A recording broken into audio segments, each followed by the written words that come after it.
ஏசாயா 54 வசனம் 13, 14, 15, 16 மற்றும் 17. உன் பிள்ளைகள் எல்லாரும் கர்த்தரால் போதிக்கப்பட்டிருப்பார்கள். உன் பிள்ளைகளுடைய சமாதானம் பெரிதாயிருக்கும். நீதியினால் ஸ்திரப்பட்டிருப்பாய். கொடுமைக்கு தூரமாவாய். பயமில்லாதிருப்பாய். திகிலுக்கு தூரமாவாய். அது உன்னை அணுகுவதில்லை. இதோ, உனக்கு விரோதமாய் கூட்டம் கூடினால் அது என்னாலே கூடுகிற கூட்டம் அல்ல. எவர்கள் உனக்கு விரோதமாய் கூடுகிறார்களோ அவர்கள் உன் பட்சத்தில் வருவார்கள்.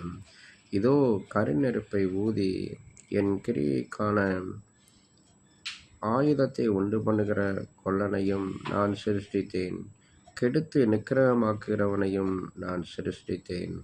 உனக்கு விரோதமாய் உருவாக்கப்படும் எந்த ஆயுதமும் வாய்க்காதே போகும். உனக்கு விரோதமாய் நியாயத்தில் எழும்பும் எந்த நாவையும் நீ குற்றப்படுத்துவாய். இது கர்த்தருடைய ஊழியக்காரரின் சுதந்திரமும் என்னால் உண்டான அவர்களுடைய நீதியுமாய் இருக்கிறது என்று கர்த்தர் சொல்லுகிறார். நாம் வேதத்திலே பார்க்கிறபடி உன் பிள்ளைகள் எல்லாரும் கர்த்தரால் போதிக்கப்பட்டிருப்பார்கள். உன் பிள்ளைகளுடைய சமாதானம் பெரிதாயிருக்கும். ஆண்டவர் கொடுத்த ஒரு வார்த்தை. ஆண்டவரை தேடுகிற பிள்ளைகளை ஆண்டவர் போதித்து நடத்துகிறவர். அவர் சமாதானமாய் நம்முடைய பிள்ளைகளை அவர் நடத்த அவர் வல்லமையுள்ளவர். இஸ்ரவேல் ஜனங்களுக்கு ஆண்டவர் கற்றுக் கொடுக்கிற காரியங்கள், அவருடைய கற்பனைகளையும் அவருடைய வார்த்தைகளையும் கற்றுக்கொண்டு அதன்படி நடக்கிற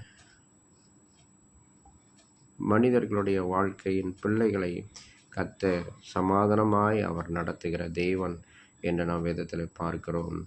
14ஆம் வசனத்திலும் நீதியினால் ஸ்திரப்பட்டிருப்பாய். கொடுமைக்கு தூரமாவாய். பயமில்லாதிருப்பாய். திகிற்கு தூரமாவாய். அது உன்னை அணுகுவது இல்லை. இந்த உலகத்தில் நான் நீதியினால் ஸ்திரப்படுத்துகிற தேவன். அவர் நீதியின் தேவன், நியாயத்தின் தேவன், அவர் வல்லமையின் தேவன், மகத்துவத்தின் தேவன்.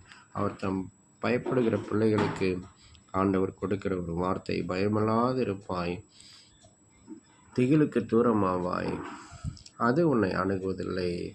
மனுஷர்களுக்கு வருகிற அந்த உபத்திரவங்கள், பாடுகள், பயங்கள், திகில்கள் எல்லாவற்றிலும் இருந்து ஆண்டவர் விடுவித்து காக்க வல்லமையுள்ளவர். அவருக்கு மனிதர்களுக்கு விரோதமாக உருவாக்கப்பட எந்த ஆயுதமும் வாய்க்காதே போகும் என்று சொன்னவர். அவரை தேடுகிற பிள்ளைகளுக்கு ஒரு ஆயுதம்